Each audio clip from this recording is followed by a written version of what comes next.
దేవుని గురించి సినిమాలలో, సీరియల్స్‌లలో చూపెట్టే అభూత కల్పనలను చూసి, అబ్బా! ఇదిరా దేవుడంటే అని భ్రమపడి మోసపోయేటటువంటి అమాయకపు ప్రజలు కూడా చాలామంది ఉన్నారు.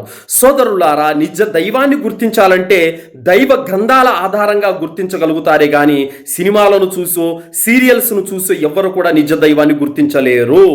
దైవ గ్రంథాలలో తెలపబడిన విధంగా ఆయన లక్షణాలను, ఆయన గుణాలను, ఆయన చిహ్నాలను బట్టి నిజ దైవాన్ని తెలుసుకోవాలే కానీ సీరియళ్లను, సినిమాలను ఫాలో అయితే దైవం విషయంలో ముమ్మాటికి ప్రతి మనిషి కూడా మోసపోతాడు. ఎందుకంటే ఆ దైవం ఎలా ఉంటాడో ఇంతవరకు ఏ కన్ను కూడా చూడలేదు. దైవ గ్రంథాలన్నింటిలో ఇదే విషయం తెలియపరచబడింది. ఆ నిజ దైవాన్ని ఇంతవరకు ఏ కన్ను కూడా చూడలేదని చెప్పడం జరిగింది.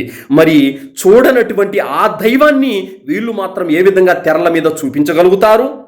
కావున ఎవరైనా దేవుణ్ణి మేము చూశాము, ఇదిగో రూపమని ఎవరైనా చూపిస్తే అది దైవ గ్రంథాలకు విరుద్ధమైనటువంటి విశ్వాసము, దేవునిపైనే అసత్యాన్ని అంటగట్టడము.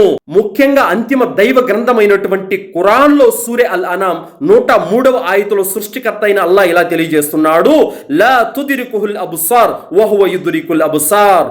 ఎవరి చూపులు కూడా ఆయన్ని అందుకోజాలవు, ఆయన మాత్రం అందరిని చూస్తాడు అనే విషయాన్ని తెలియజేయడం జరిగింది. కావున సృష్టికర్త అనేటువంటి దైవాన్ని ఇంతవరకు ఏ కన్ను చూడలేదు.